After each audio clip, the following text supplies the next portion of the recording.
जय वैष्णो माता। सनातन धर्म को मानने वाले माता वैष्णो देवी की महिमा गाते नहीं थकते हैं। हमारे धर्म शास्त्रों में कलयुग में लोगों को कष्ट हरने के लिए देवी देवताओं के नाम जप के साथ साथ कथाएं भी बहुत उपयोगी मानी गई है।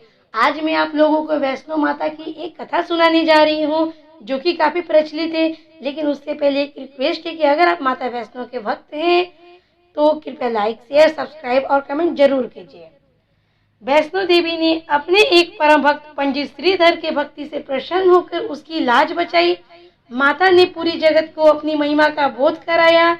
तब से आज तक लोग इस तीर्थ स्थल की यात्रा करते हैं और माता की कृपा पाते हैं। कटरा से कुछ दूरी पर स्थित हंसाली गांव में मां वैष्णवी के परम भक्त श्रीधर रहते थे। वे निसंतान होने से दुखी रहते थे। एक दिन उन्होंने नवरात्रि पूजन के लिए कुंवारी कन्याओं को बुलवाया। माँ वैष्णो कन्या वेश में उन्हीं के बीच में आ बैठी। पूजन के बाद सभी कन्याएं तो चली गईं, पर माँ वैष्णो देवी वहीं रही और श्रीधर से बोली, सबको अपने घर भंडारे का निमंत्रण दे आओ। श्रीधर ने उस दिव्य कन्या की बात मान ली और आसपास के गांव के भंडारे का संदेश पहुंचा दिया। वहां से लौटकर आते समय गुरु गोरखनाथ व उनके शिष्य बाबा भैरवनाथ जी के साथ उनके दूसरे शिष्यों को भी भोजन का निमंत्रण दिया। भोजन का निमंत्रण पाकर सभी गांववासी अचंभित थे। वो कौन सी कन्या है जो इतने सारे लोगों का भोजन करवाना चाहती है। इसके बाद श्रीधर के घर में अनेक गांववासी आकर भोजन के लिए जमा हुए। तब कन्या रूपी माँ वैष्णो देवी ने एक विचित्र पात्र से सभी को भोजन परोसना शुरू किया। भोजन परोसते हुए जब वो कन्या भैरवनाथ के पास गई तब उसने कहा कि मैं तो खीर पूरी की जगह मांस खाऊंगा और मंदिरा पान करूंगा।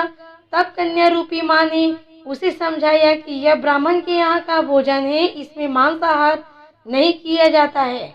किंतु भैरवनाथ ने जानबूझकर अपनी बात पर अड़ा रहा। जब भैरवनाथ ने उस कन्या को पकड़ना चाहा तब माँ ने उसे कपट को जान लिया। माँ वायु रूप में बदलकर त्रिकुटा पर्वत की ओर चल पड़ी। भैरवनाथ भी उनके पीछे चला गया। माना जाता है कि माँ की रक्षा के लिए पवन पुत्र हनुमान जी भी थे। हनुमान जी को प्यास लगने पे माता ने उनके आग्रह पे धनुष से पहाड़ पर बाण चलाकर एक जलधारा निकाली और उस जल से अपने केस धोए। आज यह पवित्र जलधारा बाण गंगा के नाम से जानी जाती है। इसके पवित्र जल को पीने से या इसमें स्नान करने से श्रद्धालुओं की सारी थकावटें और तकलीफें दूर हो जाती है। इस दौरान माता ने एक गुफा में प्रवेश कर 9 माह तक तपस्या की। भैरवनाथ भी उनके पीछे वहां तक आ गया। तब एक साधु ने भैरवनाथ से कहा कि तू जिसे एक कन्या समझ रहा है वह आदिशक्ति माँ जगदम्बा है, इसलिए उस महाशक्ति का पीछा छोड़ दे। भैरवनाथ ने साधु की बात नहीं मानी। तब माता गुफा की दूसरी ओर से मार्ग बनाकर बाहर निकल गई। यह गुफा आज भी अर्धकुमारी या आदि कुमारी या गर्भ जून के नाम से प्रसिद्ध है। अर्धकुमारी के पहले माता की चरण पादुका भी है। यह वह स्थान है जहाँ माता ने भागते भागते मुड़कर भैरवनाथ को देखा था। गुफा से बाहर निकलकर कन्या ने देवी का रूप धारण किया। माता ने भैरवनाथ को चेताया और वापस जाने का कहा, फिर भी वो नहीं माना। माता गुफा के भीतर चली गई। तब माता की रक्षा के लिए हनुमान जी गुफा के बाहर थे और उन्होंने भैरवनाथ से युद्ध किया।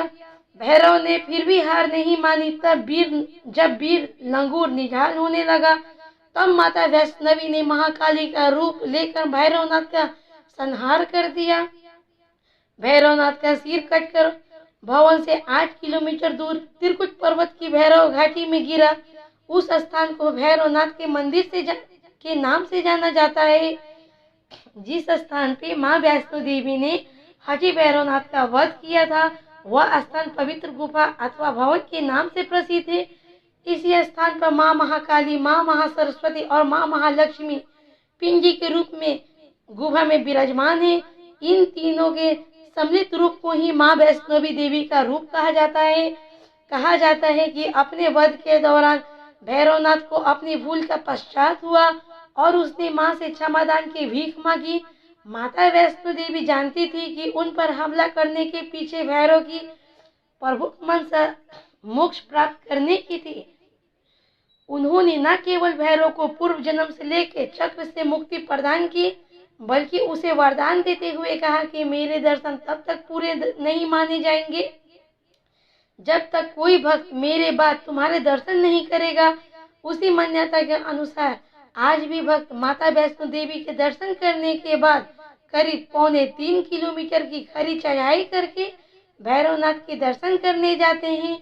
इस बीच वैष्णो देवी के 3 पिंड सहित एक चट्टान का आकार ग्रहण किया और सदा के लिए ध्यान मग्न हो गई। इसी बीच पंडित श्रीधर अधीर हो गए। वे त्रिकुटा पर्वत की ओर उसी रास्ते पर आगे बढ़े जो उन्होंने सपने में देखा था। अंततः वे एक गुफा के द्वार पे पहुंचे।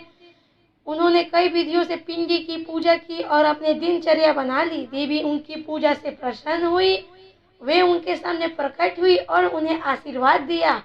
तब से श्रीधर और उनके वंशज देवी माँ वैष्णो देवी की पूजा करते हैं। आज भी 12 मास वैष्णो देवी के दरबार में भक्तों का तांता लगता है। सच्चे मन से याद करने पे माता सबका बेड़ा पार लगाती है। एक बार बोले भगवती नारायणी आदि शक्ति माँ जगदम्बा की जय। एक बार बोले वैष्णो माता की जय।